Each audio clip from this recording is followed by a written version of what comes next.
Well, thank you everyone for attending this course today. I want to say thanks everyone for attending because of the fact we're doing this virtually. I hope everybody's doing well, everybody's safe during this unprecedented time in our lives. Nobody would have thought this would have happened to us, but here we are. We're doing this virtually instead of being able to be down there with you guys face to face in Ocean City. I was looking forward to it, meeting every one of you and being able to share this in person, but unfortunately we're here. So again, thank you guys. I really appreciate it. Take the time. So let's start off. Critical thinking and decision making for the 21st century firefighter. First thing I do, I wrote this quote a couple years ago. I put it on my Twitter.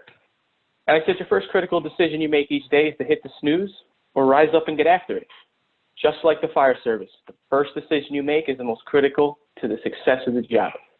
And I put that on my Firehouse Tribune Twitter because it means a lot. It has a lot to do with critical thinking. It has a lot to do with how you approach your day or you approach your job. Because every day we make decisions, right? Every single day of our lives, we make a decision. The most critical decision we make every day is what we're going to eat. 35,000 decisions we make a day, and the majority of it is on what we are going to eat. But we can also use these decisions to better our jobs as firefighters, as coworkers, as people. And that's what we're here to talk about. Because if you approach your decisions carefully and critically and think about what you're going to do and say to your crew, to your officers, and to the community, the way you do that and how you do that can positively or negatively impact you, and it can also negatively or positively impact your department. So who am I? Well, my name's Nick Higgins. I'm a fire service student for 19 years. I'm a student because I'm still learning just as much as you're still learning. As I do this program, I'm learning it as well. I've done this program twice. I've done it at Firehouse Expo in 2017 and Firehouse Expo in 2018 in different versions. This is the most updated version I've put together. I've also done this on different podcasts. If anybody listens to the 5-Alarm Task Force with Steve Green, I've spoke about it on there on different occasions and different varieties. But that's a little about me of this program. What else about me is I'm a New Jersey Division of Fire Safety Level 2 fire instructor. I'm also a New Jersey advocate for the National Fallen Firefighters Foundation, something I truly, truly cherish, and I'm completely honored and humbled to be part of that organization and to be doing my best to help the guys and to help make a difference and spread the word of the National Fallen Firefighters Foundation, Everyone Home Goes Home program. I'm also the founder and contributor of the Firehouse Tribune. I'm an instructor for the National Volunteer Fire Council. I have an associate's degree from Middlesex County College, which is in Edison, New Jersey, a bachelor's degree from Kane University in Union, New Jersey. And I wrap this all up by, I'm a former collegiate athlete in the sport of baseball. All these different things here has helped me put this course together, has trained me in different ways to think differently.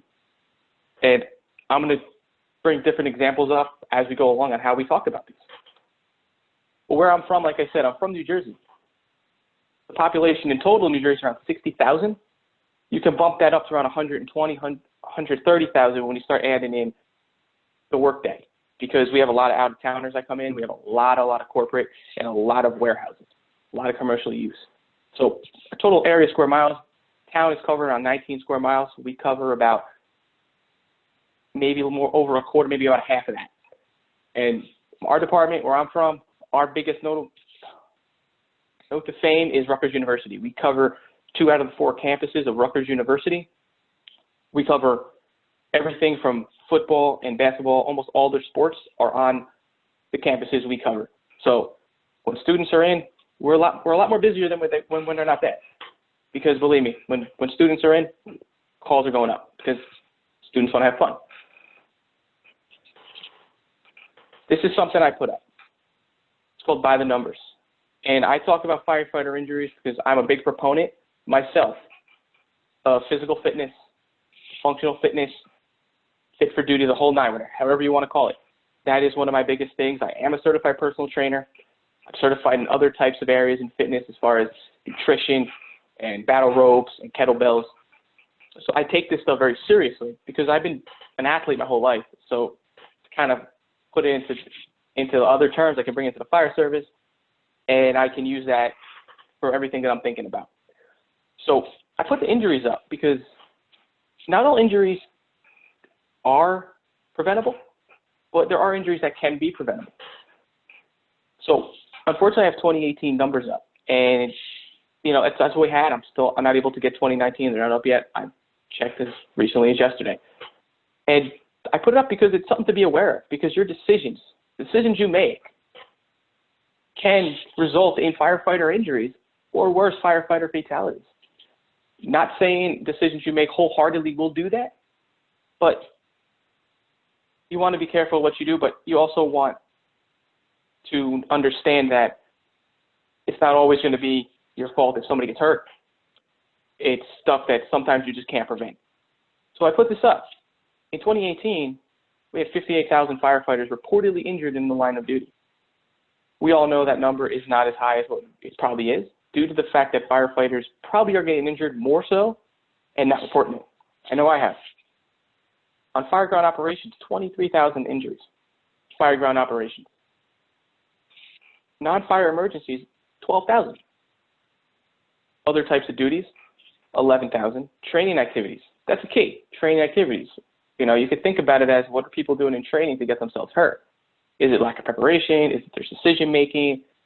Is it just you cannot prevent an injury from happening, because that does happen? Slips and falls and stuff just unforeseen taking place. I'm not saying right or wrong, just saying that you can't prevent everything.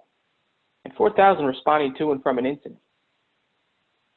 I just like to put this in as a way to think about how many firefighters are getting injured in the line of duty and on other incidents, just to kind of keep in the background of make sure my decisions are safe and they're smart. Here's something to think about. I want to give this to you. The change in the fire service. We all hear about change, right? Nobody likes that word change. Change in a way is a bad word. But if I change that word to evolve, it sort of sounds positive. But we're going to say change in the fire service. And the first thing we're talking about is legacy versus modern building construction. Still a topic today.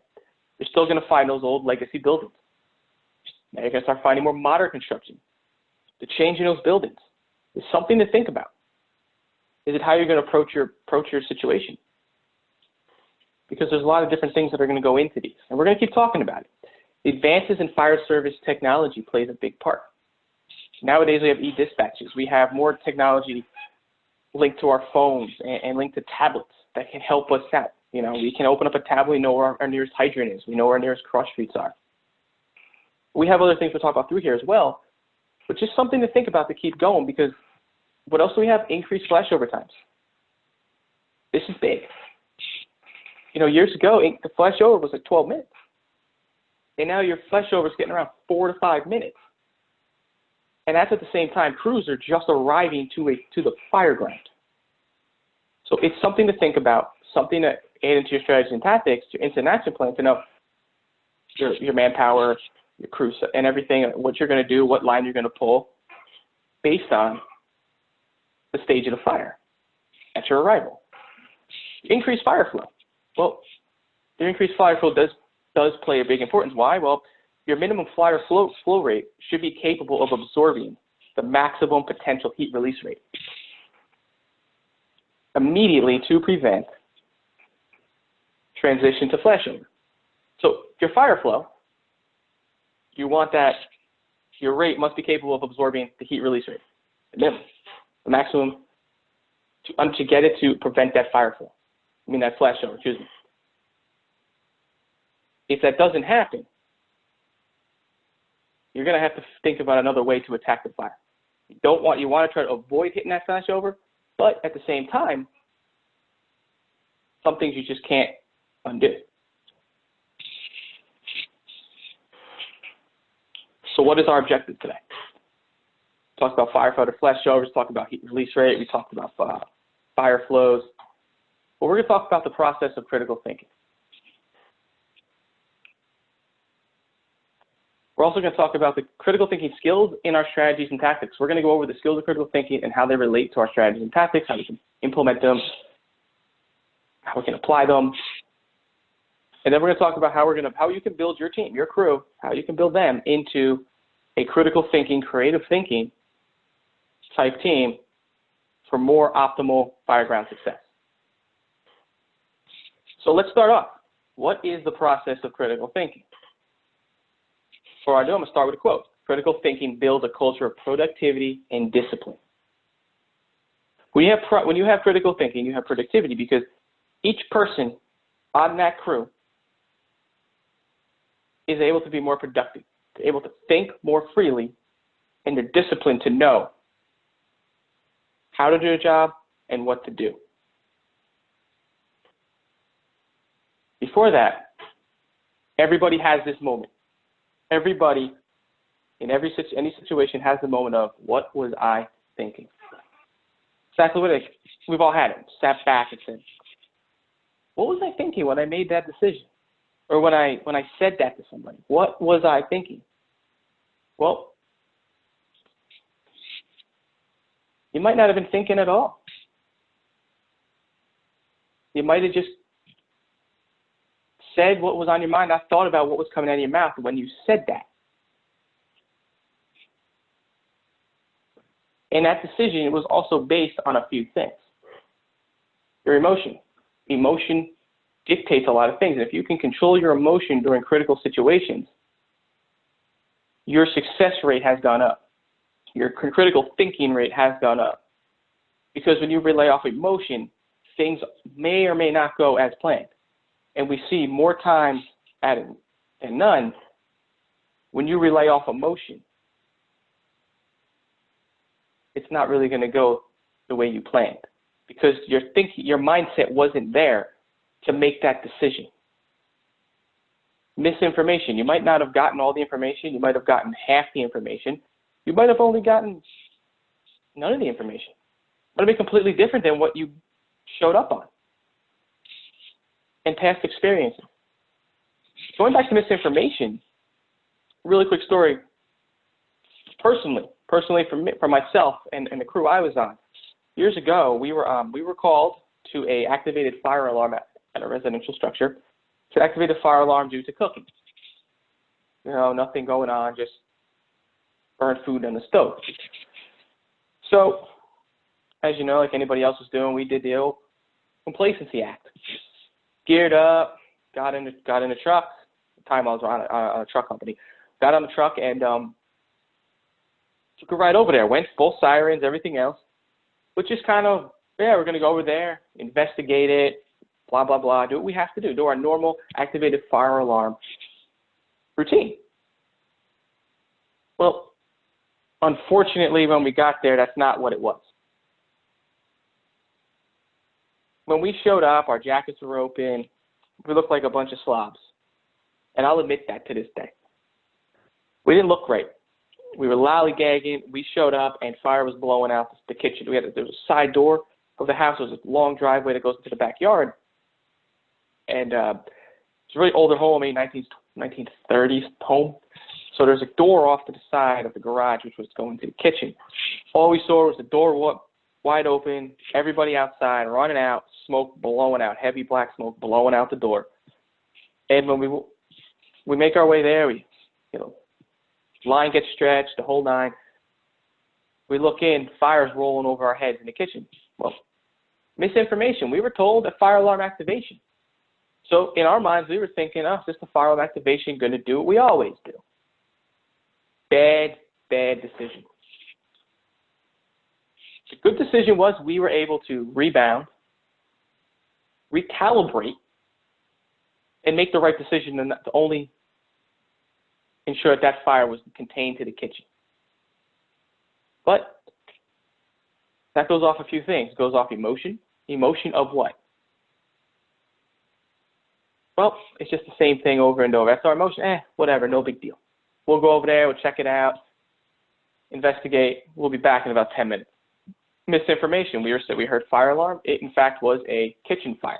Could have happened during our route? Probably. But there was no way for us to know the information we had was missed. But they sold us. And a past experience. Past experiences of, we get these calls all the time. Just smells and bells. routine fire alarm activation, as we like to call it. So what was I thinking? Well, if we weren't thinking at all, we were just going off of these three things because that's what we knew. And what was at the time, yeah, we look back, we're grateful no one got hurt. The house was okay. No one lost anything. Just a kind of burnt up kitchen. Nothing too bad. But it could have been a lot worse. It could have been a hell of a lot worse, but we got through it. We can look back on it now. We learned from it and move on. And that's one thing you always have to do is learn from things and move on from things. The last thing is lack of subject matter. If you're not sure about something, don't take the helm of being in charge of something you're not in charge, if you're not really sure of.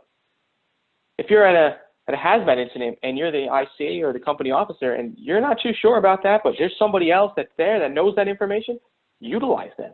Utilize them to help you make those decisions or even make those decisions.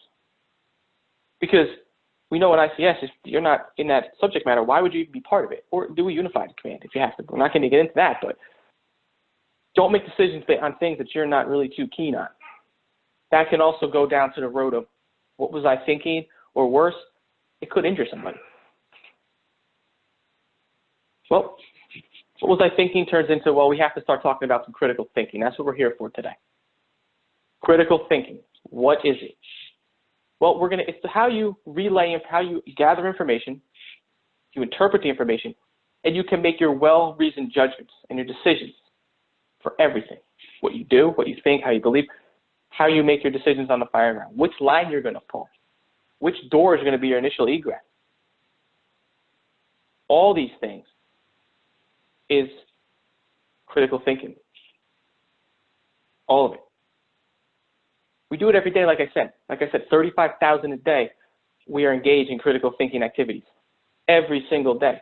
And as a firefighter, you're engaged in them more times than not.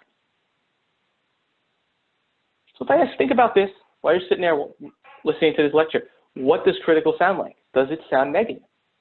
In my mind, absolutely. It sounds like, oh, it's critical. It was a critical call at a certain time in a football game, a critical call. It could be negative, it could be positive, but it comes off as negative. It's all about the tone, the connotation of the word, right?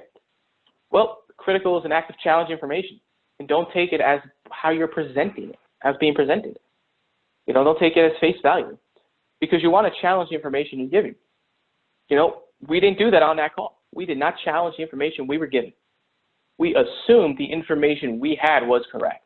And as we know in the fire service, as a first responder, as an EMT, a firefighter, the whole nine, you have to investigate the situation for yourself. Things change in seconds. It's a vital tool. It is a vital tool. Critical thinking is a vital tool to the success of the fire ground, success of the crew, success of the firefighter themselves, for a lot of reasons. Like I said, it's going to improve your area of life. We talked about this, how you manage people. It can help you manage people, because you might not be the officer, you might be the officer, but it can still help you manage it. To be a senior man, it's going to help you manage it because how you relay information back and forth to one another, how you speak to each other, how you assist the people on your crew and your department. That means something. It's your relationships, right? That's what it's going to do. It's going to help the relationships you have with your company officer, your senior man, if not your probationary firefighters, your chiefs, the community, the people that you're going to be helping every single day. Your decision making will get better. It will increase. Because if you can think critically in a situational awareness situation, in a critical spot, your decision making is more valuable. More people are going to utilize you because you can make those decisions, and they're thought out, well-reasoned decisions. Because you can work smartly. You can make it, you can size up a building, you can understand A, B, C, and D, whatever they are, and you can know how to put your pieces together, where the chess pieces are going to go, because you've trained on it, you've acted on it. And the relationships you've built with those people, they're going to do it, because they're also going to know that. And we're going to talk about more of that later when we get to team building. Then you live better, because you're not so stressed out. You're not stressed out of how am I going to do this? What am I going to do? Everything's a calculated decision. We're taking calculated risks in firefighting anyway. but you're going to be able to live better because you're going to be able to make the decisions and have those conversations back and forth that are more open-ended. And people are going to be able to understand you and what you're giving to them, and you're going to be able to understand them of what they're giving to you. And the competitive edge. It's like I said, if you have a specialty, people are going to want to gravitate to you, and they're going to want to utilize you to help them get better. And also, if you have a crew that has these tools, has these skills of critical thinking and can make decisions and knows how to work smart, you want to do more mutual aid, want to do more training with people, these other departments might realize that and say, hey, Engine 2 over there in this town, hey, we need to start getting them on our second alarm.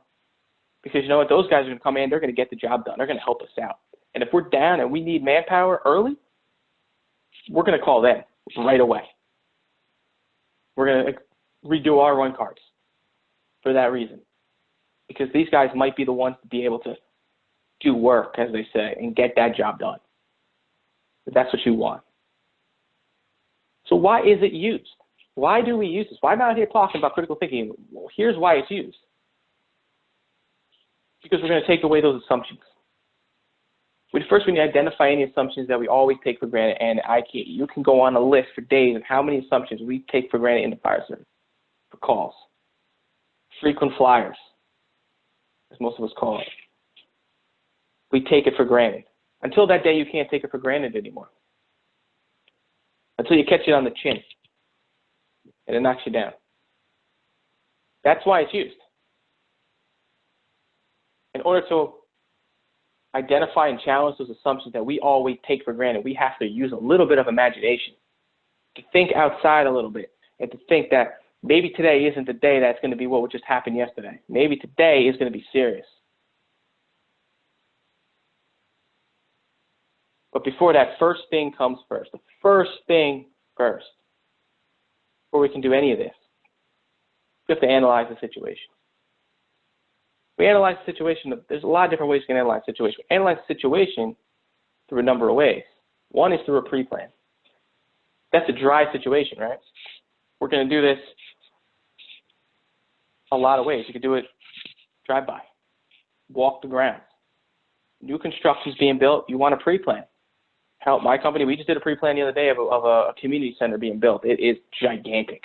It has indoor pools, outdoor pools, and up second floor, a track going around a basketball court on a second floor, looking over the basketball court, a full gym, a water park,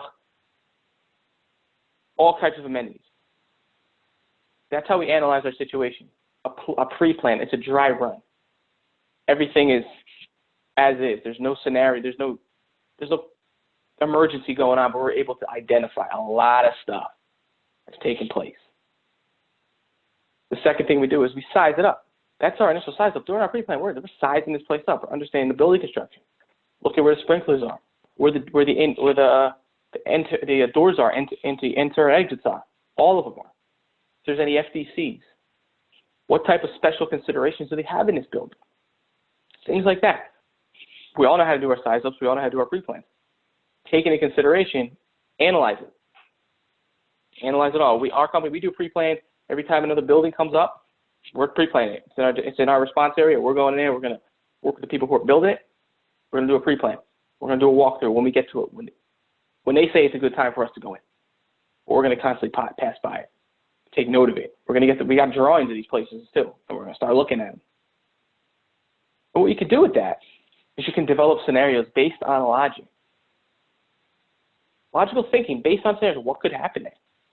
If I have a fire in this side of the building, well, how would I attack it? Where would I set up my apparatus? What the structure is, and based on the fire behavior, how would fire behave in this type of structure? Or if it's not that type, what if there's a collapse?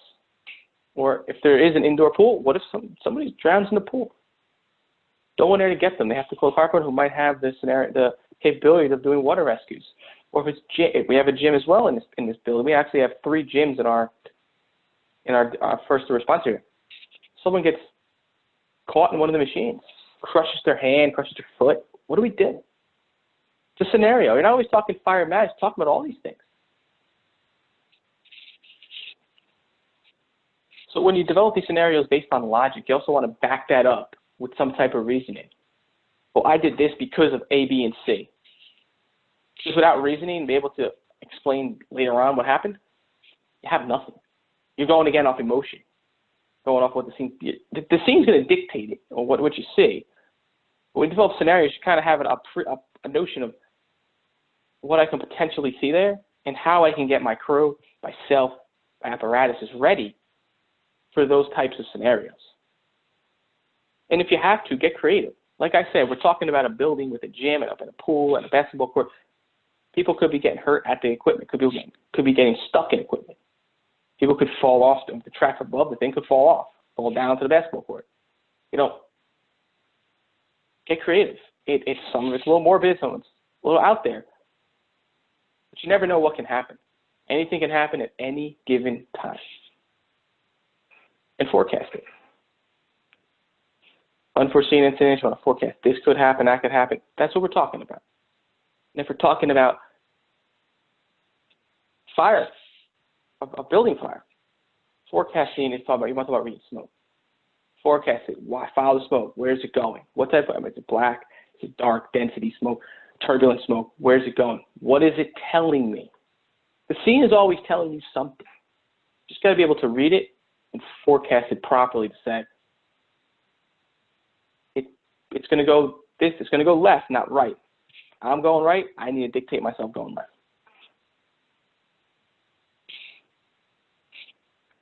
So we need to get creative. 100% in the end need to get creative with this. Because that's going to allow for various possibilities. Because your first decision might not be the best decision, or the scene might take an unexpected turn. And you might need a contingency plan. Because you need to have a contingency plan. You always should. People say contingency plans are for plans that never should have, original plans that wouldn't work. However, things might not work properly that day. You might have gone up on a roof, start to saw during your rig check, get a call to go up, and you have to go up to a fire. You're going to use that same saw. You're going to cut a hole in this roof. Well, everything worked good, fueled up, everything's going well. You put it back in the rig. So later, the call comes in. Okay. You're on the ground, you start the saw, right? It works again. Bring it up to the roof, it don't work. What's your contingency plan? Well, have another saw. That's a contingency plan. Have another saw. But simple, right? Well, what would happen if you pulled the wrong line?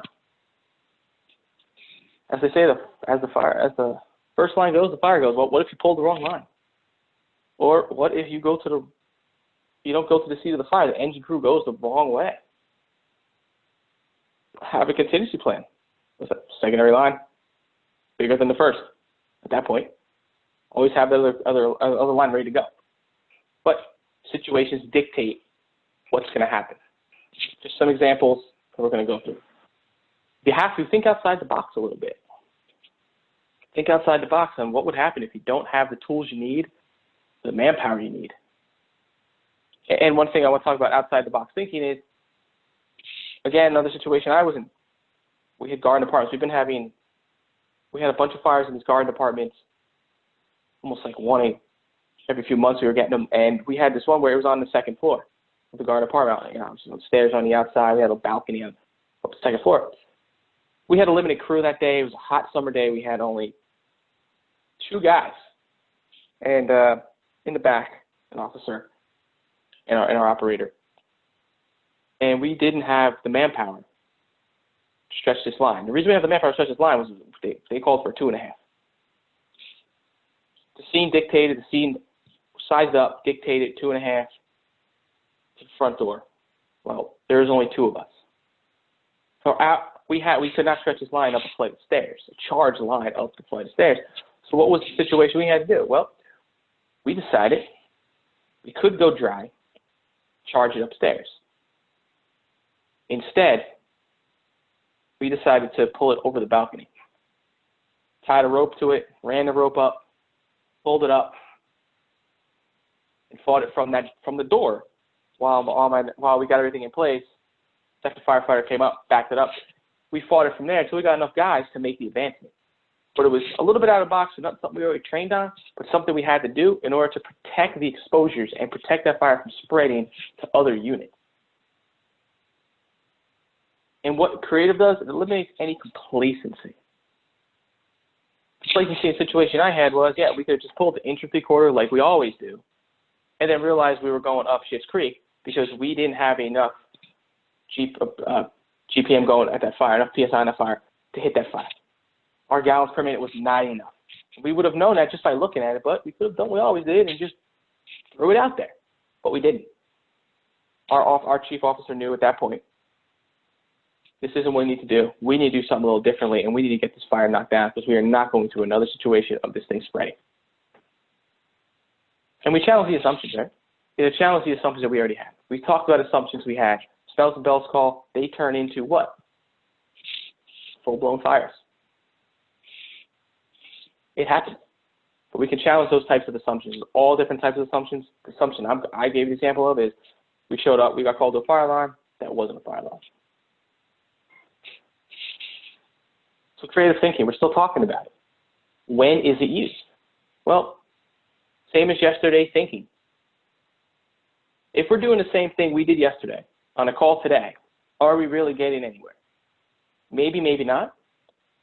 But if we continually say, well, I got away with making this decision on this call last year, the year before, every time we have it, I'll do it again. It might not work. You might also be caught if you're not always filling your bottles up.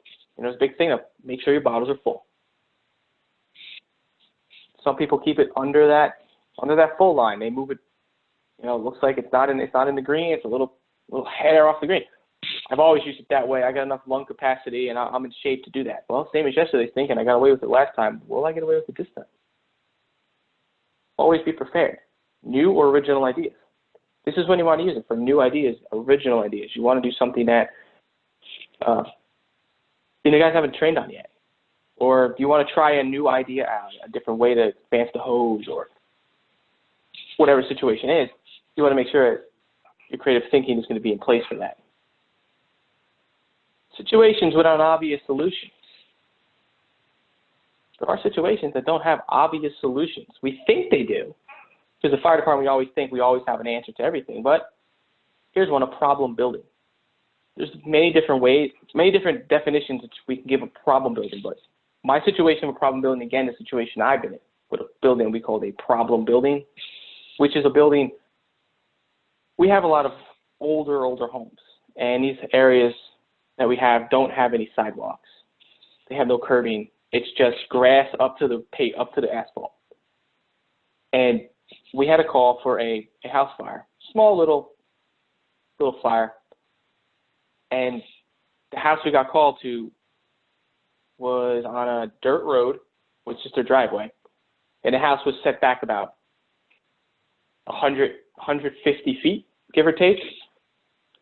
So we knew right away we're not going to be able to park this apparatus in this because it's raining and it's muddy. So how are we going to get a line to this door? Probability. Doesn't have an obvious solution when you think about it, when you look at it. Face value, just looking at, well, I'll just stretch my line, right? I'll park my engine, stretch my line right up. Well, you already stretch 100. If you have 200 feet of crosslet, you already used almost all of it to get to the door. And you can't put the apparatus in that area because it's mud. So sink, you don't want to sink, you don't take any chances. So what do? Well, I got to get creative because I just dropped 200 feet of inch and three-quarter.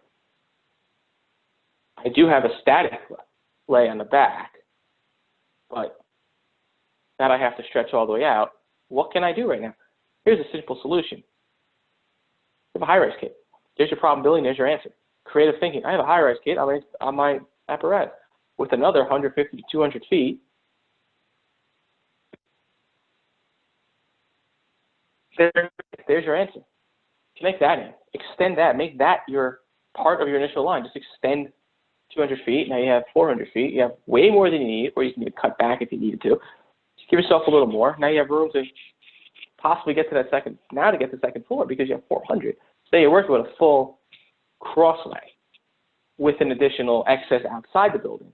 And that's where good hose advancement skills come into play and where to put those. But any case, problem building, didn't have an obvious answer.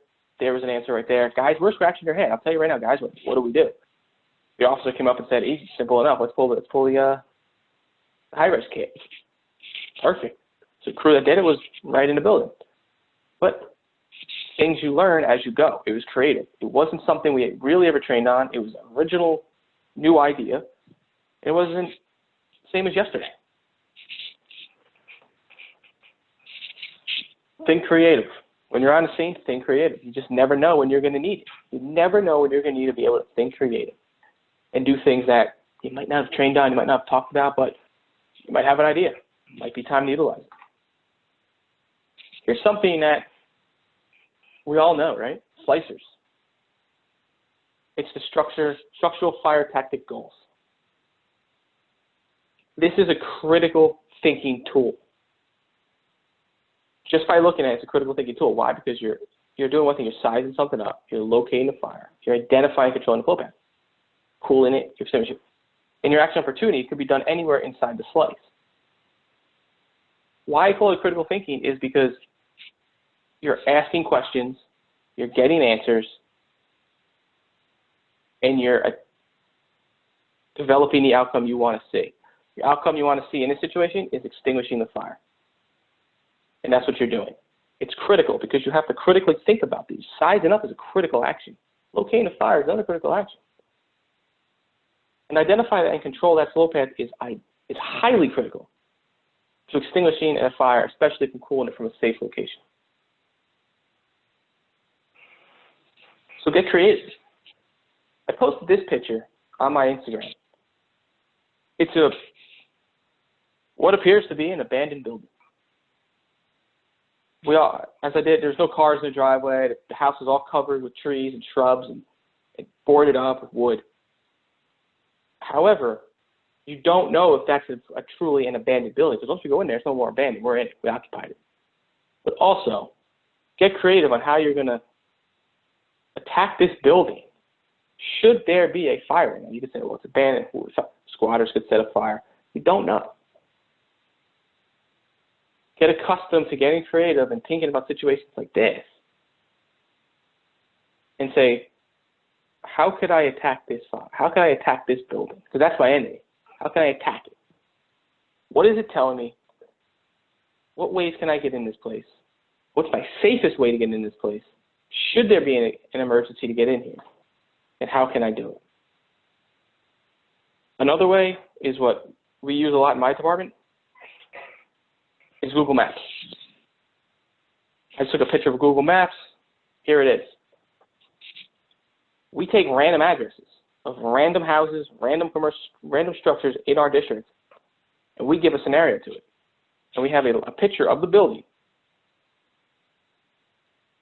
on our TV, on our computer, wherever we're going to do it, to look at it, to say, this is what we have. Should we have A, B, and C? This is what we can do. And so we actually have somebody writing down what we're saying. And then we go back and we vet that, and we edit it. Okay. And then we practice it. So we take what we do in like a tabletop scenario, and then we put it in writing, and then we practice it. Because these do work. The Google Maps work because you can get an aerial view, you can get a 360 view of the inside, the back, the front, if you can get. Depends on how the map is going. You can get those things. It's a great way to understand different things in the building, where things are, where the lines are, if there's any utility lines going to that building area overhead for ladders. You can see that. You don't have to worry about waiting for it to get there. You'll know that before you get there because I pre-planned it. You can't pre-plan everything, but you can take one or two different things that you want to have questions on, or just do it for practice to understand, let's get through building construction, size up, and stretching lines, vent points, and everything else. But it's a great creative tool to use to be able to think critically if a scenario does happen. Maybe not that structure, but a structure very similar. And how do I get creative? Well, we've been talking about that. We brainstorm ideas, sitting around the kitchen table, in the bays, whatever ideas you come up with. I got this situation, what do I do? Associative thinking, what's that? That's one. That's when you let your mind wander. Let your mind get out of the way of how it's always done and think about it differently. So if you've been doing a pre-plan that day, or you saw a building in your area, or not even in your area, but you saw this building, you've never seen something like before. It's something, a new type of structure being built in your area. How would I do this? What would make it? What can we do to enhance our strategies and tactics to attack this building? Let it wander. Think about that. Tabletop scenarios, just like I said, Google Maps. We use Google Maps as part of our tabletop. And also what we do is we have scenarios. So we have a book of scenarios, and we just run through one scenario at this building, one scenario at that building. And we write them, like I said, we write them down. We even use little cars if we're doing car accidents. And we put cars, and we start talking about how we're going to, little maps about cars, and how we're going to put the tabletop scenario together. If a car does this or that. I mean, it's not the best. It's just something to kind of see it and kind of see where, where we can do different things and kind of get ideas. We try to have fun with it as well. That's what I'm trying to get at. Like I said, Google Maps in your training. You can get creative in training because you could be training at the Firehouse and get creative with it. Don't do the same. We stretch lines, right? Stretch lines out in the parking lot, out in the field. We flow water. That's great to understand, to get used to holding the nozzle, holding that line, feeling that pressure going through that line, right? Now get creative with that training. Get creative with making yourself uncomfortable. Make it uncomfortable. Make it as uncomfortable as you could possibly make it. Because if you're doing the same run-of-the-mill training day in and day out, you are not getting comfortable with real-life scenarios. Because there's nothing comfortable about being inside of a building with 1,000 things in a room and you're stretching a line. Make the scenarios as real as possible to make people uncomfortable, make yourself uncomfortable.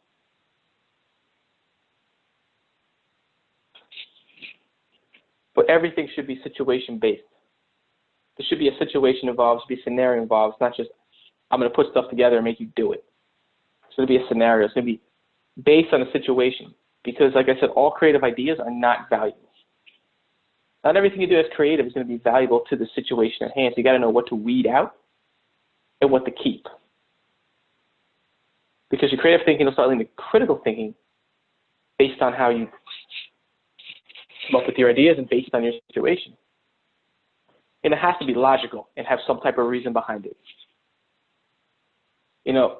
Going back to the call with the high-rise kit, it was logical. Logical reason. And there's your reason for it. The reason was I didn't have enough line to stretch to this. I couldn't go any further up this guy's driveway. He was completely covered in mud. We weren't taking that risk. Plus exposure, getting people injured. This is why I did it. Perfect. It stopped the fire. And it should have some type of order to it. Like we said, we did the slicers. That has an order. There's a reason it's in a sequence like that. It's creative in its form, but it's critical to the situation. It makes you think critically in a sequence. Because if you're all over the place, thinking A to C to D to F to G, you're not really in the right order. You forgot D. Stay in line. Like I said, creative thinking goes into critical thinking. There's a cause and effect for it, right? It determines the cause and the effect. What else does? Looks at a pattern. And it helps plan the course of action. And we already spoke on it. We spoke on this with our size-ups, with our slicers. We can also talk about it with our other size-ups. Plan the course of action. Because everything needs a step. You can't stretch a line without having an engine. You can't force a door without having tools. So you got to have that pattern. You can't get in without the door forced, I should say. It's critical thinking skills. What is it? Well, you're going to validate factual accuracy of information received. You're going to validate the information you receive. That's what we're doing. Like we said, Call came in. We didn't validate it until we got there, and we got caught with our hands tied, and we had to adjust. But when we show up, we're validating the accuracy of the information we receive from a dispatch, and we're validating information we receive continually until we get to that call. If we're receiving the information on the way, we're validating that information when we get there, even beforehand. We can validate certain things beforehand through a pre-plan. But as situations change, the information we're receiving is going to change. Like I said, is there any ambiguous assumptions? Do we make any assumptions? Make an assumption that it's probably not as bad as we think. It's probably nothing. Oh, I know that person. Another one, we took an assumption. Our assumption was one day we had a fire alarm activation. Fire activation at a house, which was a 2-story home. This was like a duplex style house. One residence was in the front, around the side was another door with another residence. Kind of divide the house down into 2 instead of 1. And well, where's the fire alarm? Oh, it's in the basement. Okay. Wait, so everything was cool. Everything was fine. Everything was fine, to be honest. But we took everything at face value that, everything's fine. They told us everything was fine. Well, we didn't know that. We just walked in. Everything looks good. But in the back of our minds, we looked at each other and said, no, we got to investigate this a little bit more. They're telling us everything's fine. But what we looked at was our officer at the time. He looked at it and he said, something's not right about this situation. And there was a situation that had nothing to do with us, but we found a situation. Was they were actually had a tattoo shop in their basement. Does that help us out? Yes, it helps us out. What it helps us out about is we took an assumption of everything was fine. But what we did was we took it and said, we're going to investigate this a little further. We're here to do that for you. We did it. They didn't want us going down there. We had to investigate it, so that's where the alarm came from. We went down there, we investigated it. We saw a tattoo shop. Instead of reporting this, probably would have been something to do and probably made more problems. We were a little unsure. We took that information, we wrote it down, we put it in our training log to say, if you go into this house, go into that basement, there's hypodermic needles, there is all types of medical supplies, and tattoo equipment down there. Be careful, everything you do. So we take what is relevant from irrelevant. Relevant information, as opposed to irrelevant information. Relevant information is telling us what can be done on the call. So we get to a call and we find out that the front of the house is a ranch. Our officer goes to the back and notices, it drops and there is a walk-in basement. That's relevant information to a scene. You're seeing the building from 3 sides and you're saying, hey, it's nothing. It's just like a regular ranch. But you walk around and do your 360. Oh, there's some real information I better let people know about. As opposed to the irrelevant information of there's a flower pot on the porch. That doesn't matter to me. What matters to me is that there is a drop in the backyard which goes into a walk-in basement. And that's how the creative thinking process starts. Because you're validating factual accuracy of the information. You're eliminating assumptions, biases, you're looking into those, and you're taking what's relevant to a situation and erasing the irrelevant in the situation. And with that, you want to get critical before you get creative. Because that's going to define what the issue is. If you're just automatically getting creative and trying to do all these creative things, you're not actually defining what the issue you have on hand is. A lot of our issues are, a fire alarm, a fire, a car accident, a person hurt. But what is the cause of the issue? Where is it? The building's on fire, I understand. But defining where it is, that's a whole other process. Realizing the scope. What's the scope of my situation? We just listed a few. What's the scope? I need to put the fire out. I need to help this person. I need to cut this car. tactics to take place. What tactics are going to take place in order for your situation to get better? What tactics are you going to do? And this is where you can follow through any creative thinking, because once you define your issue, once you realize the scope of the issue, once you got your tactics in place, now you can say, I got my tactics, I'm going to tweak it a little. And a company officer can do that, a firefighter can do that, and it can go any level, even though the incident commander, on what their decision making is, because everybody should be making decisions on the scene, making their own decisions too. As I'm saying, firefighters should make their own decisions. He's not going against, not saying they go against their officer or company officer, making decisions of knowing their job and knowing not to run if they shouldn't be, or wandering off, freelancing, lollygagging, not being prepared. Those types of decisions they should be making. And if there are decisions that they see on the scene, they should be able to make those too, and relay those back to their officer, which can relay them back to command or operations, and let them know so everybody in the scene knows this is what we found. We might have to go over a different route. And you need to use your logic, like we've been talking about, logic to decisions made. That assists logic. Textbooks are fine, but logic helps make better decisions. Keep it fresh. That's what it means. Keep it fresh. Same run of the mill, same thing as yesterday. Can only get you so far. So you start thinking differently, keeping your ideas fresh, training on those ideas, enhancing those ideas. Take what was done yesterday and enhance on it. You just kept it fresh. You didn't keep it the same way. Because keeping it the same way, people don't want to do it anymore. People get used to it. They forget things. They get comfortable. They forget if they even put their flaps down. They cover their neck on their gear. Simple things like that. It's all part of the critical thinking process. Simple things. Start with the simple, and then we move into something else. And this goes hand in hand. I put my fire truck up here. This is one of our engines. It's our old engine, actually. We don't have this anymore. It's our old name of the company now. It's Piscataway Fire District 2. That's our sub-name. But anyway, what this is the front wheels of the apparatus are your critical thinking. That's what's going to drive you. It's going to move it around. And the back wheels is going to be your creative. That's just going to keep it going. Keep it moving.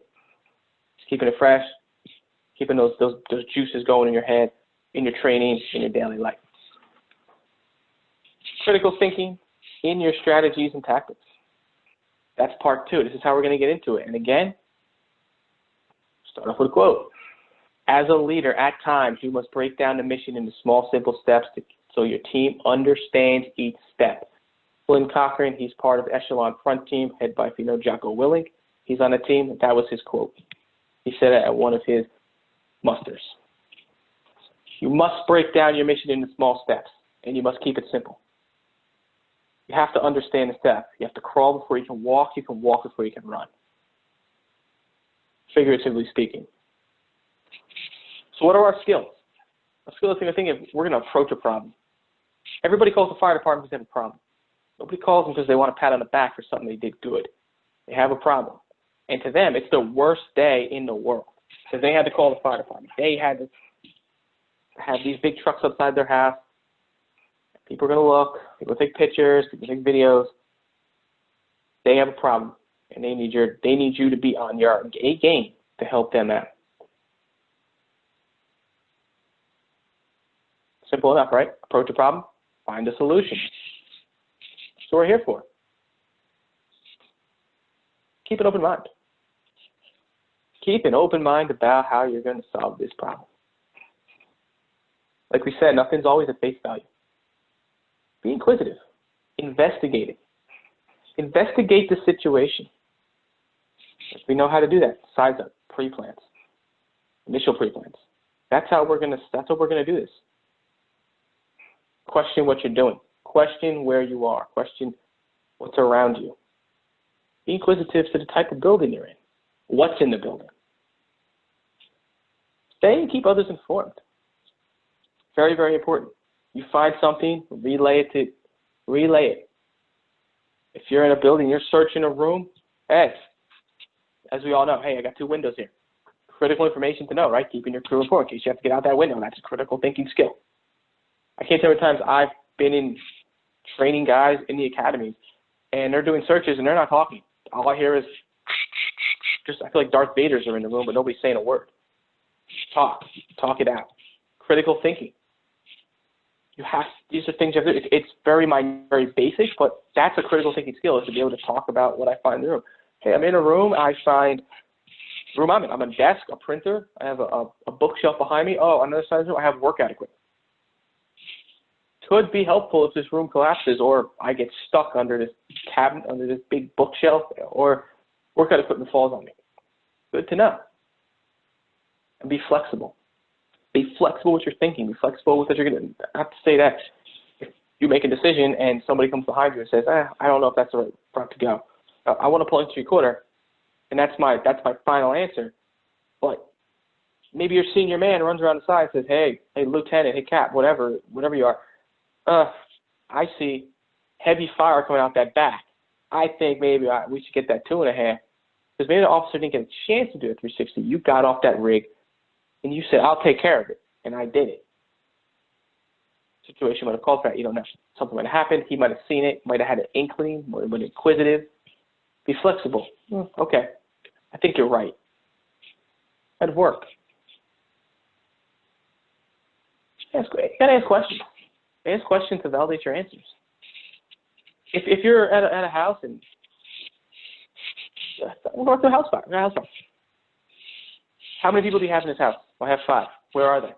There's 4 over there. Or there's 3 over there. Where's your other family member? I don't know. All right, my answer's confirmed. The person's probably in that building. Let's get a search going to get those people out of that building. Validating your answer. Simple, but it's critical thinking skill. I gave a very basic situation. Well, how many people are in the building? Well, 6. There's only 4 here. Well, 1's missing. Let's find them.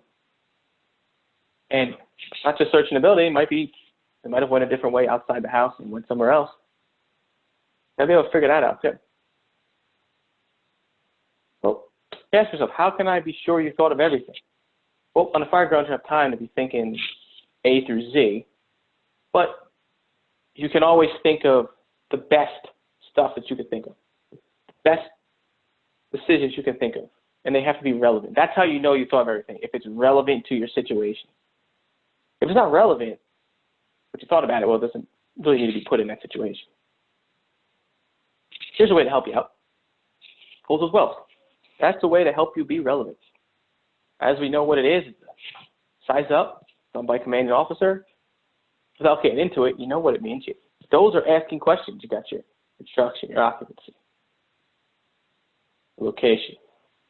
I'm just grabbing off a few as I'm just looking at it. But that's what it is. It's telling you your apparatus, the water supply, the weather,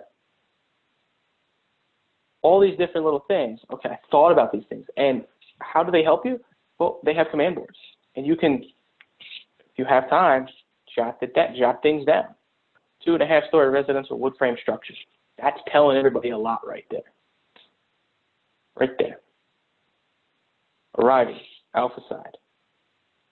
Okay, that's where I'm at. I can see it. Heavy fire, Division 2, Charlie side. Oh, even more better information. Engine 2 on arrival. Let's go 2.5. Pull a 2.5 line. Oh, that's relevant. You've thought about things right there. Oh, fire. Truck 7. When you get there, as you're upon arrival, force the door and start setting up aerial operations. There you go. Cognitive skills are required. You have to be able to think. Mind has to be able to go and be able to take all the information you've gathered and understand what you're writing, what you're saying, what you're relaying. Got to have some cognitive skills. But here are the cognitive skills, and this is where we're going to come up with. This is a little background. This was developed by Dr. Peter Fashoni. He ran a report. He wanted to determine the extent to which experts agree on the definition of critical thinking. This is what he did. He did a test. In the Delphi report, it's only like 13, 14 pages, not a long report. And he developed 6 skills central to critical thinking. Everyday life. What we're going to do now is we're going to talk about these 6 skills and how these 6 skills relay into the fire service. So one is the interpret. That's the first step. You have something, you need to interpret it. And you have to be able to comprehend and express the meaning of it. That's what interpreting is. Complex ideas into understanding.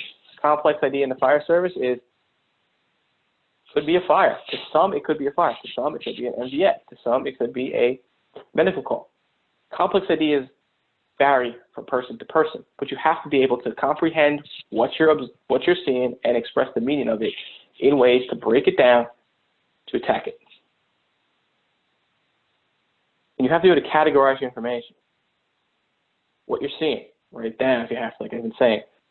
Put it in your brain and understand, all right, this is what I have. I have a 2.5 story residential. What are my steps that I know on a structure fire? What are my steps to do? And you're going to start relaying it. Determine its significance. What is significant about this house I'm looking at? What's significant? Is it the construction? Is it the fire? Or is it both? What do I need to know? What are the most important things that I need to know? Start getting my strategy and tactics, my decision making out there.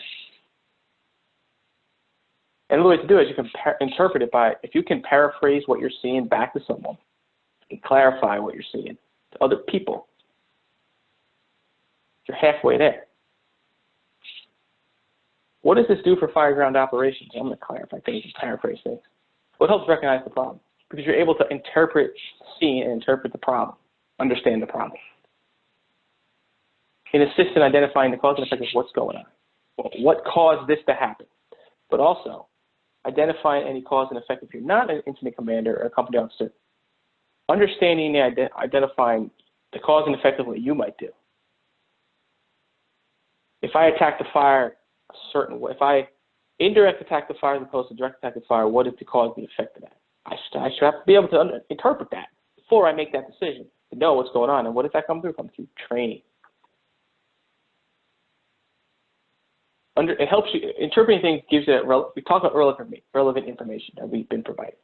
This helps you understand it.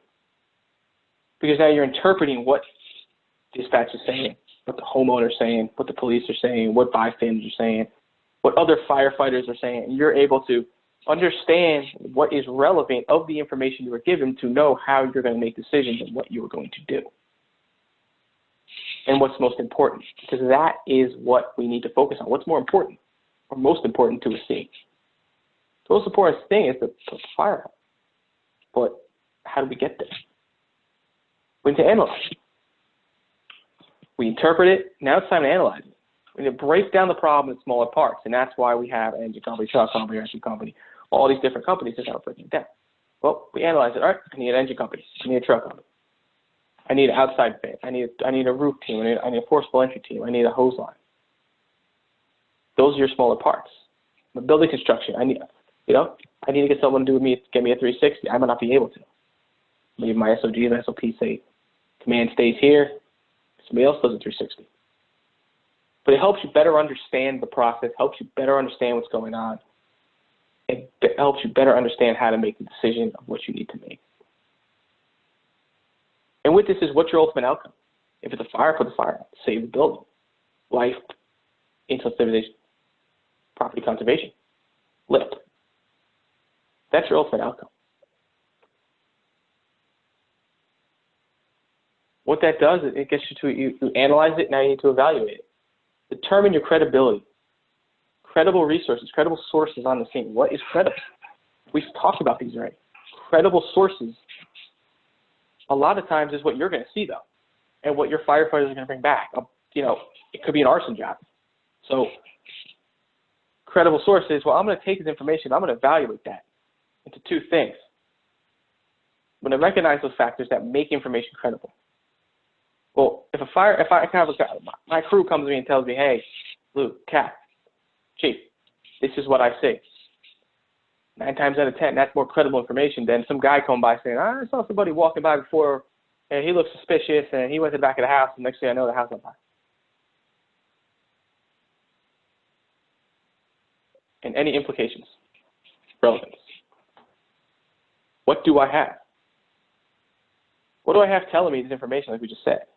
And what are my resources? What do I have on scene, and what are my resources? Do I have 2 engines of rescue, a truck? Okay, I do, but now what are my resources on it? How many people do I have? I have to be able to evaluate that to know how I'm going to make these decisions, because, like we said, if you're, as what you say, you're going to pull into a quarter, cross-lay, but I don't have I have not enough resources for that. I have one guy in the back, I have a guy in the back, guy in the front, officer, and a firefighter. I have to decide how I'm going to make these resources work. Hypothesize alternatives, which is contingency plans. This should be done before. This should be done before a scene is going on, but as we know, we can't always have every contingency plan built in to our brain before we get there. But we can have certain things. Should a saw fail? Well, have another one. Have another one on standby. Do I not have my flathead axe? I lost that. Well, get another axe. Get something else that is train on things that are going to be like kind to what you already use if they don't work. So if there was another situation I can even give up, go to force the door. You go to force the door, and for some odd reason, you don't pull the irons. I don't know what it is. You decide you just pull. You have an extra housing, you pull the housing. Or ours, we keep our irons strapped together, so you always pull them both at the same time. But for some reason, you unstrap it, you drop the axe. Okay, crap. What do? How am I going to force the door? All I have is a Halligan, and I'm not going to start busting my way through the door like a bull. Let me figure it out. Well, contingency plan. Get another tool that is identical to the same use that a flat axe can use. Simple example, but it's a contingency plan to know that I can use the side of a pick, I can use a sledge, I can use other tools to do that same job. Just a little thinking, there's all different contingency plans out there. There's plan for saws, like we said. I just went with a basic one. I feel basic, giving you basic things is better than trying to give you these outlandish ones when we're going through it. Examples of that right here, contingency plans as well, is through the lot. Well, contingency plan, I have a goodwill call. Person might have slipped and fell in their house. They're okay. They just can't get up. They need a little assistance, but the door's locked and they can't get to the door. Well, am I going to break their door down? No. Well, my backup plan is I'm going to go through the lock. What's cheaper, fixing a door or putting on a new doorknob? Alternative means of ingress. This is a little bit different. My contingency plan, I'm going to talk about this a little bit. Probably what I should have went into earlier, but alternative means of initial egress. Well, say you have an apartment complex fire, and you have a person fully involved, first, second floor, fully involved. And you look at it and you say, well, I can't not make that front door. But I know I need to put this fire out, or I know I need to do a search. Whatever you need to do. I'm not there, I don't know, but I need to make this search. Well, alternative means of egress. Go through the window. Go through the window and do a vent enter search, or vent enter isolate search, because you know somebody's in that room. Instead of standing back saying, well, you know what, still a way for me to really get in there. I can't get through the door. Our initial egress is always through that front door. We can't do it. No, if there's a will, there's a way. There's a plan. There's a way to get in this place, and we are going to do it because we are going to save that person, or we're going to try our damn best to do it. That's your way. You evaluate your situation. Your alternative plan is, door doesn't work, we're going through the window.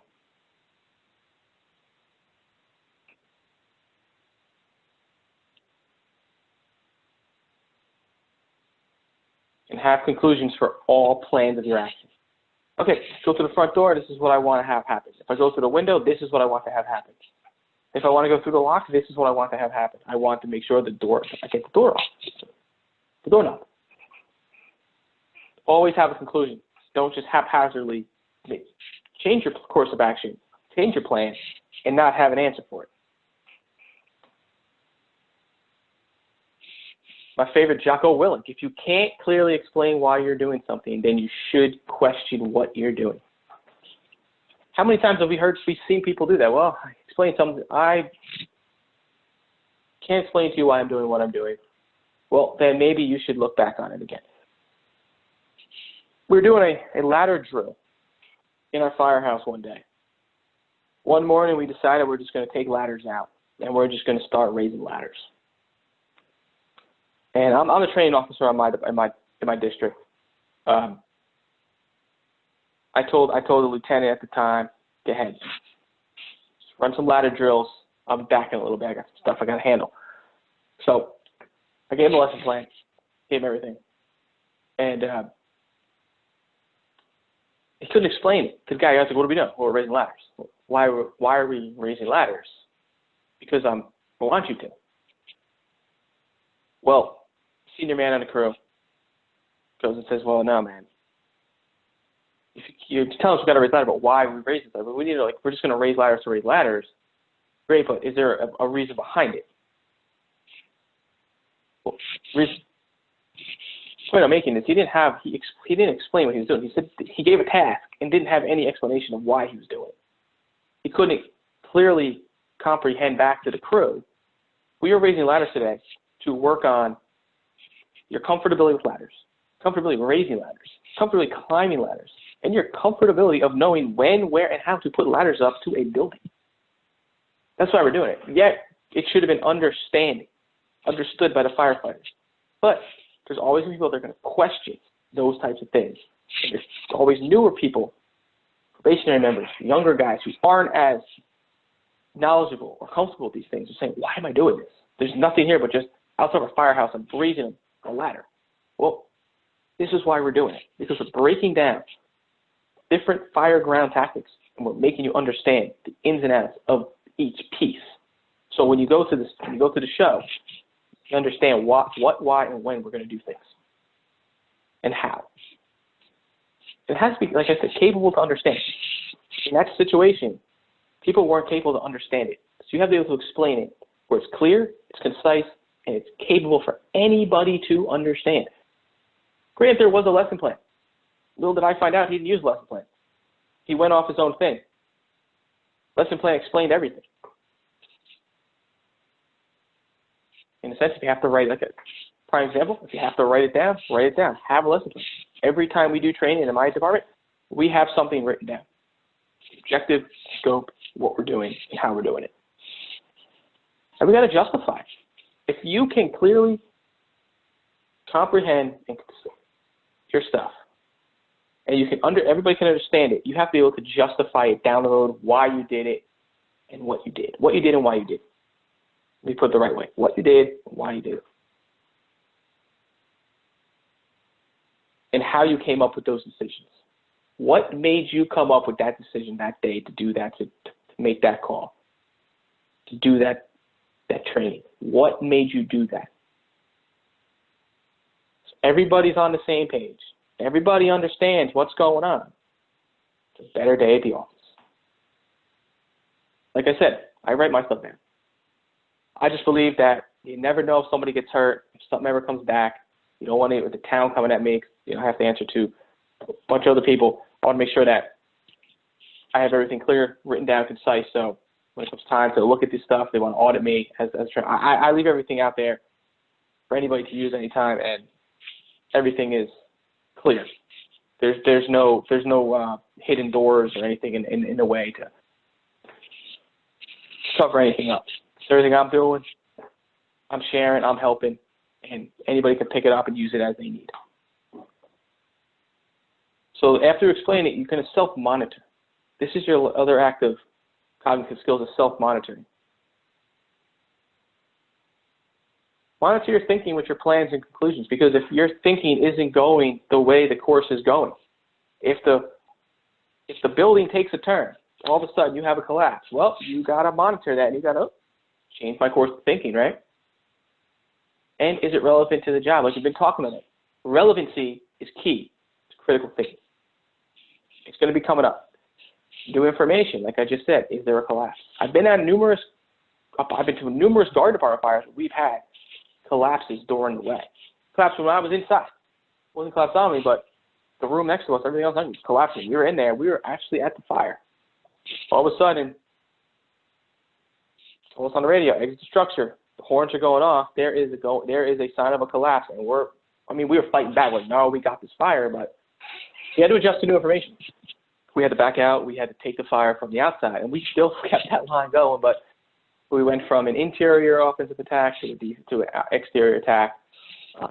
But it's something we had to do, and that happens a lot. So we adjusted to new information of there's a collapse in this structure. And you have to plan accordingly to the changes. And in those situations, the IC, the operations chief, and everybody else, they planned accordingly. They were able to do what they needed to do. Oh, we got to back out. We cannot get this fire from where it is. We have to back out. Guys will be hurt. Get nobody hurt. Plan accordingly. Back everybody out. Let's get some aerials on this thing to monitor it. And let's go and let's see what we can do. Once we started realizing, okay, we did that, we planned again. Okay, looks like we have to go in there. The fire is deep seated. We have to open this place up. It's risky, but something we have to do in order to get this fire knocked. Otherwise, it's going to keep rekindling. It's going to keep spreading. It's going to still be there. Like I said, correct yourself, and we've done that. We corrected ourselves. We stopped. Oh, can't do that. We have to stop. It's collapse. I had to stop myself. I was announcing. I had to stop. I have to stop. I have to correct myself and say, I've been told otherwise. I cannot continue going down this process because I could probably get myself killed and get my guys with me. We go get crushed. But we corrected ourselves, backed out, and did the new plan of action as we were told. This is very important. Miscalculations, misunderstandings happen. It's human nature. It's nothing to be ashamed of. But you need to adjust to those the needs of priority and take ownership of it. Adjust the needs of priority. What is the needs? What the needs were in the beginning was to put the fire out. Again, the need of priority was to back out. Going back to that scenario. Back out. Now our priority is to fight this defensively until we get to a good place, and then we'll see how we're going to reevaluate this again. And our chief at the time, he did a great job at taking ownership and saying, I made that call. That's what I needed to do. It was a good self-reflection. If we have to call in more people from other towns, we're going to call them in because we are going to knock this thing down. And I don't care and it was so cold that day, everything was frozen, but we didn't care. We're going to say, hey, we're going to fight this thing until it's out. And here's how we apply the 6 steps. Identify any assumptions. We talked about the 6 steps. Now it's time to apply them. Identify the assumptions. We've talked about that. Assumptions are what? Conceptions of something known. And we're going to add that to the assessing the situation to draw a conclusion. So we have our assumptions, things we already know, and we have an assessment of a situation. Now we need to make a conclusion. It's just a basic A plus B equals C. Well, how does that work? Well, we can use that through our SOPs and SOGs. That's one way to do it. What do our SOPs say? What do our SOGs say on how to do things? A lot of times we take these assumptions and we confuse them with inferences. Assumptions are something we take for granted or we presuppose. We assume things are there. We assume this is how it's going to be because, like we said, that's how it's always been done. That's what the textbook said. That's what our SOPs, SOGs say. Inferences conclude something is true in light of something else being true.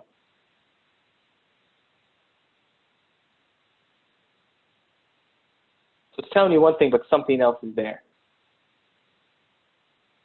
And you got to focus on what's factual, what's at hand to make the information stay on target and only focus on facts. In order to do that, you have to ask yourself 6 questions. Upon arrival, adequate size up is needed, right? First, you ask yourself, well, what's the problem? What do I need? What resources do I need on scene? Fire, what size line am I going to pull? Where is the initial line going? Where is the initial entry point? Where am I entering this building from? Do we need to vent? If so, when? We always need an event, but do we need to do it now or when? Do we have a truck coming in, or is the engine company going to pull a search? Think about that. Think about that. What are my exposures? Is it external exposures, or is it internal to the building exposures? Exposures, general, that's a broad word. Are there buildings around us that are going to be exposed, or are there other rooms that we need to protect because this might be contained to a specific room in the house?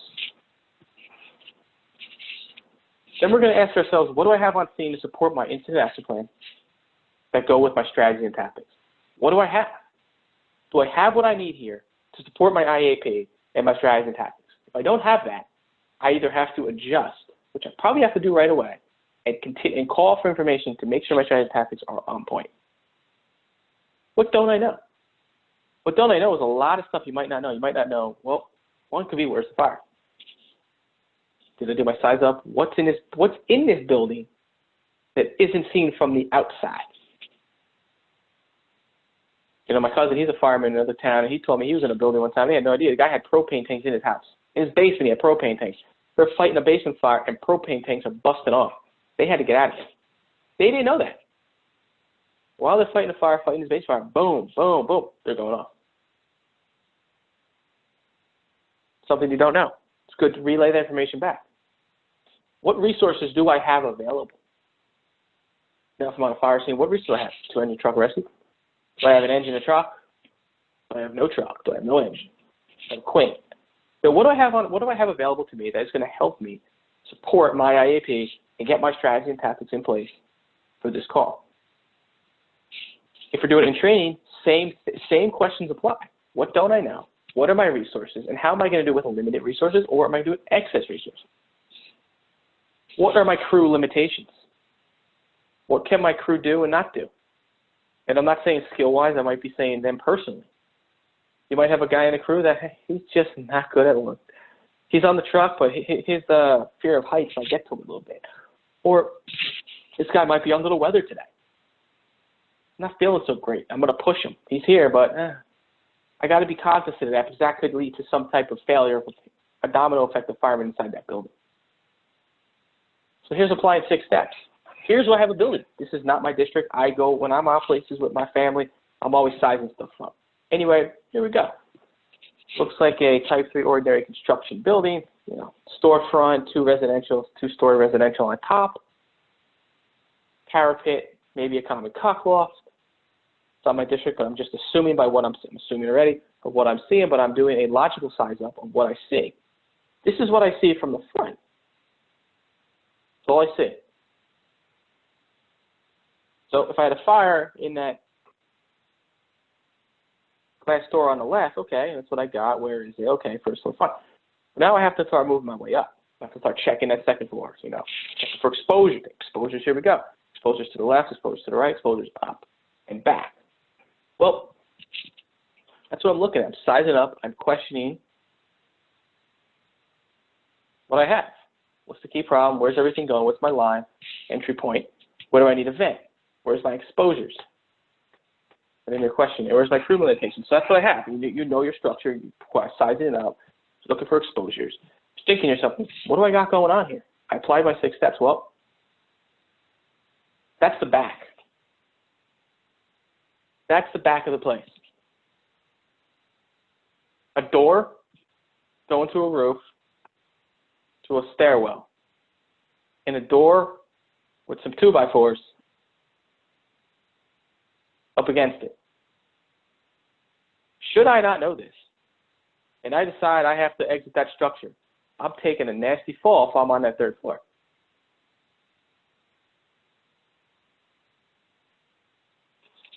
Applying 6 steps. Do I have things here that is going to limit my crew? Is it things that's going to go help my strategy and tactics?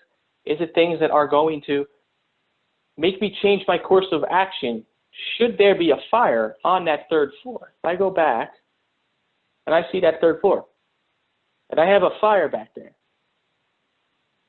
this may or may not make or break the situation, but it will be something to consider, being that that means of egress is a lot different than if you looked at it from the front. these secondary means of egress could be a lot different, being at how it's set up here, as opposed to looking at it from the front. Critical thinking, getting creative to understand how to put this together to make sure that everybody's safe and this situation can be mitigated efficiently and effectively. Here's another one. This is us doing a burn at a burn building. Applying the 6 steps. Well, here I took the picture from the pump panel. Well, yeah, this company's burning. I just want to apply the 6 steps. Looking at the building, what do I have? I have, well, a hazy smoke. What could I? There's hay burning in the building, but if you put in this real life scenario, I have hay. I'm trying to use as many pictures as I could without a lot of pictures I have guys in it, and I don't really want to put a lot of stuff like that in there. What do I have? Well, I have a building, 3rd floor. That's Division 3. What do I need to do? What steps do I apply? What's my crew size? What's my limitations? What's my initial line? Where's my entry point? Where's my truck? Where's my engine going? Well, we know the engine right here. It's got the front because it's an engine company drill, so there's no truck on the scene. But that's why the engine's right there. The front door is right on the other side of the apparatus. But that's why it's truck. The engine's the front. It's just us trained. But yeah, normally truck will get the front, but in this situation, this is where it is. What are we looking at? So things to take in mind. Dictating that smoke. What is the smoke telling me? Where is it coming from? 3rd floor, am I going to send my guys up? Or is this, looking at another way, is it a balloon frame construction? And I see smoke coming out of the 3rd floor or 2nd floor, give or take how big this building is. Am I fighting a basement fire in a balloon frame? I don't know. But investigating it, asking questions, making sure it's relevant, understanding your building construction situations definitely plays a part in applying these 6 steps. The 6 steps will vary based on everything we've talked about: building construction, crew size, manpower, limitations, resources. Now we have size ups. This is below. So we're asking ourselves, what type of building do we have? Commercial structure, residential structure, square footage, the whole 9. Questioning the situation, right? Examining, pre-planning that building in our mind. Extent and location of the fire. Where is the fire? Where's it located? Do I know that? Do I need to search for that? How far is it extended out? Is it a large amount of fire? Is it confined? What are my life hazards? Questioning that too. Asking myself all these questions. What type of occupancy are we looking at? And what is my water supply? Critical thinking skills play part. Questioning each one of these. Because you look at your building, oh, boom. It's 2.5. It's a residential wood frame structure. Oh, stand of fire, 2nd floor. Argument's sake. Life hazards, 0. Everybody's out of the building. Occupancy, nobody. Water supply, I have an established water supply. What do I need to do? Life hazards, or any hazards in the building as well. Skipped over that, kind of went to occupancy in 2 ways, but life hazards. Anything in there hazardous to life. Let's talk about another one, adults. We know what this one is. This is for a advanced on fire arrival. Did the fire advance on arrival? If it did, well, we know we're going to go to defensive operations. Did it advance on fire on arrival? How are we going to know that? Well, we already talked about how fire has changed. I shouldn't say it that way. Building construction has changed to a modern construction where flashovers are occurring more now, earlier on than they were in the past. So you want to look at that. You want to understand that. Is that going to help us out through this? Yes, it is. Do I need to go defensive? Maybe, maybe not. Do you have an unknown location and extent of fire? If I do, okay, let's talk about that. Is it a large compartmented area, or is it small? Does it need a lot of water? Or are there standpipe operations? What's this telling us? More than likely, we're going to have to go big water, big fire, big water. This might be going to a 2.5, pulling a 2.5 right off the bat. But if you apply these steps, you'll know right away. You'll be able to have an understanding to relay back to your crew. And the nozzleman also applying these steps. Well, if you're looking up, hey, Lou, I think I'm going to 2.5 on this. It looks kind of big. If you're the first one there, you should still be doing this stuff. Put it in your head. Oh, okay. What do I got? Here's what I got. All right, guys, we're going to pull 2.5 today. We got to get this fire knocked.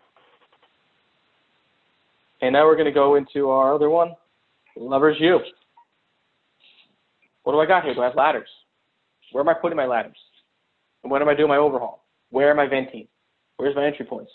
Am I making a rescue? Is it fire rescue? Is it a victim rescue? My searches? Where are my utilities? How am I playing? Questioning all those things. You might not know where they are. You have to understand where they are. Questioning every single one of these. And your position. Where am I positioning this apparatus? Salvage. What am I salvaging? In the end, you want to back it up. Every decision you make, talk about adults, talk about below, talk about lovers ups. Back it up. Coles as well. Back it up. Back up your decisions. Be able to defend it. If you can't back it up, you can't be able to defend your situation, you know what? You should probably go back to this drawing board, rethink everything. Might not be able, should be in that position to be making decisions if you can't back it up, or might need some more training to understand that your decisions have consequences, good and bad. But stand by it. Stand by your reasons for your course of action. If you know this is going to work, don't let people deter you from things because of X, Y, and Z. Stand by them.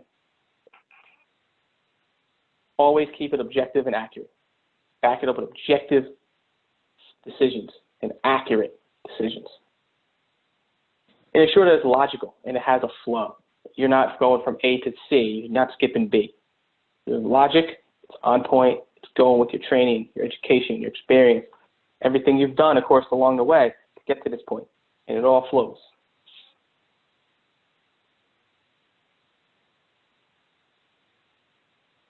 When you draw a conclusion, it goes back to inferring and explaining, because your conclusion has to be explained, like we said. Your strategy and tactics always have to direct you to your outcome. Your outcome first, then your strategy and tactics. This is what I want to see, A, B, and C, how I'm going to do it. Your resources, again, go to your outcome. This is my outcome. This is what I want. These are the resources I need to implement my strategy and tactics to get this outcome. If they don't, rethink it. But you have to do that. If it doesn't work, change your course of action. If your outcome and your strategy and tactics and your resources aren't getting to your outcome, change your course of action. Don't change your resource. Change your course of action. Do that first. And with that, we want to build our team. Building your team. How you prepare is how you perform. So please train accordingly. I posted this a few weeks ago. Train accordingly. You want to build your team. Develop those around you to think critically. Not just to follow the leader, but think. Actually be their own fire, be their own leader, be their own officer. Be able to think and relay that information back. Everybody should be on the same page. Train your team to quickly interpret information. If they see the same thing, they can interpret it the same way you can interpret it, or even better, or differently, or better. Independent decision making. If you always have to ask your team, your officer, what to do, you're not able to make those decisions, that's a problem. If you're just going by the SOPs and says this, so SOPs give you a guideline of what your SOGs give you a guideline of what you're supposed to be able to do. It's not for you to be planted in one place and say, well, my SOG said I can only stretch an 1 3/4 line into that building, and it has to be a wet line. Okay, there's ways to get around that, and there's ways to still do it wet. Stretch that line wet, but not fixated on the same way every single time is what I'm trying to say. And allow them to be flexible. Allow them to be able to express opinions, express ideas, come up with new ways of doing things, methodologies. If this doesn't work, can I try this? Can I try that? That's where your training comes in. That's where you're sitting around the firehouse talking, messing around with tools and doing things comes into play. It allows their team to grow, allows everybody to advance themselves. You know, if you're constantly doing the same thing over and over, you're bored, right? And the reason I have a guy on my team, my department, he doesn't like doing burns. And we have our own, our town, we have a burn facility, a little small facility. He hates going there because it's the same thing over and over and over. I already know the layout of the building. Well, it's not to know the layout of the building. It's not to do any of that. It's to get you comfortable with stretching lines, attacking the fire, sizing up, teamwork. It's all these other things that get in communication, that we're doing. It's not just going in and putting the fire out. And if that's the mentality you have, you need to start recalibrating your thinking and check yourself before you do this. It also better problem solvers. Critical thinking is better problem solvers, as we saw. We already talked about that. You solve problems more efficiently, more effectively. You can judge the quality of information you're given because you'll be able to weed out what's relevant, what's not relevant. Become more dynamic. You can contribute to the goals and the objectives. You can tell, I see something. I know what I need to do here. I know that if I pull this line, if I pull into cord, it's not going to work here. I need to pull that 2.5 and vice versa. Hey, Lou, I just took a quick peek around back and I see the backyard drops off. There's a dip back there. I don't know if we can get ground ladders back there the way we want. We have to kind of go around. So the guy walking, taking a tumble, things like that. You can communicate on and off the fireground. People will understand. You'll be able to explain clear and concise what's going on. People will want to work with you more. And here's something I want to talk about. Building your team. This is just a quick mock-up. And there's a disclaimer. Assignments vary by department. This is for informational purposes. Refer to your policies, your agency policies for specific writing assignments. This is something I put together really quick. And see, assignments change. Know your assignments. It doesn't matter if you're a driver, if you're an officer, if you're a nozzleman, if that's your assignment, if that's what you're assigned to, if you're a career department, even on a lot of volley departments have the same thing. They have writing assignments. So volley assignments, you might not be in the same seat each call, but know your assignment. Know everybody's assignment. Because there might be a day you will be in that position to do that assignment. And not just know that the assignment's there, but know how to do it and how to be effective with it. And there was about a year ago, I was a driver of the call. We had a call at a dorm, Rutgers University. We had a kitchen fire. The door was locked. They had to force the door. We were told to hit the hydrant, or stand by at the hydrant. Send your manpower to the scene. So the lieutenant sent himself and the two in the back to the scene. We're not going to stretch our line. We're going to stretch off the apparatus that's already the initial apparatus in place, which was a quint. About 2 minutes later, I hear engine 1, or engine 2, hit the hydrant and lay in. Well, I'm by myself. So here I am. Now I'm looking at myself. What went from a 4-man crew to now a 3-man crew of me being a driver hydrant. So it delayed my time. It delayed time. But you have to understand that the more firefighters you have, the more time you're cutting off, shaving off of getting the job done, increasing your less time. And where did this come from? This came from, if you look at this, is NFPA 1720. Initial alarm to a structure fire in a 2-story residential dwelling. According to NFPA 1720 is this: establish a command, establish a water supply, uninterrupted, establish an effective flow rate, supply a hydrant hookup, provide search, get a team to raise ladders and perform FA, provide an aerial, establish a initial rapid intervention group. That's what you need. So right there, you're looking at about 10, 12 guys. The study was done. This is how this was developed.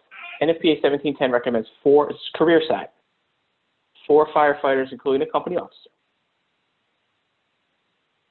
If a quint is an engine, make it 4. If a quint is an engine or a truck, it should be staffed higher, 4 to 6. I put higher because you can vary. NIST did a study. 4-person crews were given 22 essential tasks.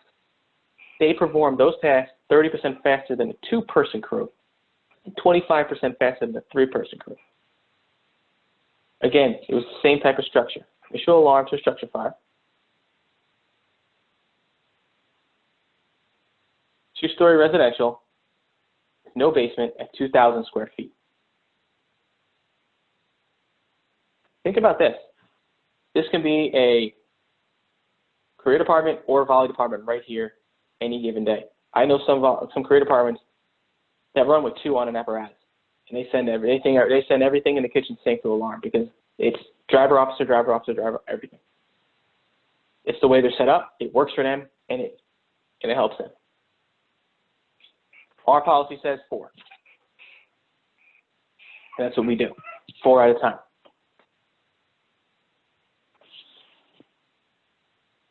In the end, people are going to hate me for this. Do your job. The reason I put this up is it was the logo of the Patriots, and they came back from 28-3 down and won that Super Bowl in the 3rd quarter on. I'm not a Patriot fan. I'm a Niners fan. I am a Tom Brady fan. Please don't hate me for saying that. But he was right. Do your job. Know your job. Know your assignments. Know everybody's assignment.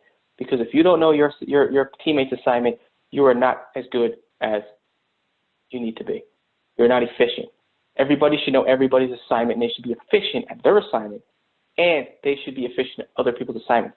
Should somebody drop off, you're able to pick that assignment up and make it yours. Own your job. Do your job. Because that's, in the end, is how winning is done, by doing your job. There's a reason Tom Brady has won all those Super Bowls, because he's done his job. He knows the people around him. He knows the jobs around those people. He knows what they need to do. Same with Michael Jordan. If I pass you the ball, I expect you to make that shot. If I didn't pass you the ball, I would have made the shot myself. So let's recap. Critical thinking is increasingly important to the success of the mission. Without it, the success probably isn't going to be as great. Your quality of life helps you produce what you put together, what you build. You're producing something, you're building something. It helps you do that. Depends primarily on the quality of your own thoughts. Quality, not the quantity, but the quality of it. How valuable is the information you're presenting, that you're producing? Poor thinking, negative impact on successful mission. Stay ready so you don't have to get ready. It's a system, systematically cultivated. Just like the New England Patriots, everything is systematic. A, B, C, D. Boom, boom, boom. They knew what they needed to do. Everybody knew everybody's job, but more importantly, they own their job. Own it, know it. The critical thinking skills come in. It helps you answer questions, solve problems, resolve issues using logic and effective ways. We talked about the key steps, critical thinking, taking fact from opinion. We built the team. Build your team. And this is it here. These are my guys. This is my motivation. This is why I do it. These guys right here, I do this for these guys. Captain, a lieutenant, a chief officer, and a few other guys on my team. We work hard. And they motivate me. They encourage me. They're proud for me to be doing this, representing my department, representing myself and these guys each day as I go out. And I get to speak to each and every one of you on this topic. But more importantly, this is my inspiration. It's my wife and my baby. They inspire me to do this because I want to be able to come home to them. And I want to be able to do this safe. And I want them to be proud of me, especially my little man. He's older now. He's going to be 2. He was taken last year in Brooklyn. But he was just about 1. Now he's going to be 2. So they inspire me to do more, do better. And the last thing I really want to leave you with is this. Research your own experience. Absorb what is useful. Reject what is useless. And add what is essentially your own. It comes from Bruce Lee. He's one of the, I love Bruce Lee. I'm a martial artist at the same time. Bruce Lee's one of those guys like my idol. And take this for what it is. Interpret that. And make this your own.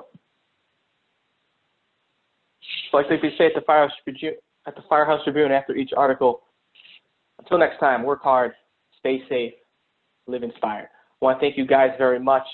If you need any contact information, there's my email address. I'm on Facebook at the Firehouse Tribune, Twitter at FH Tribune, Instagram FH Tribune.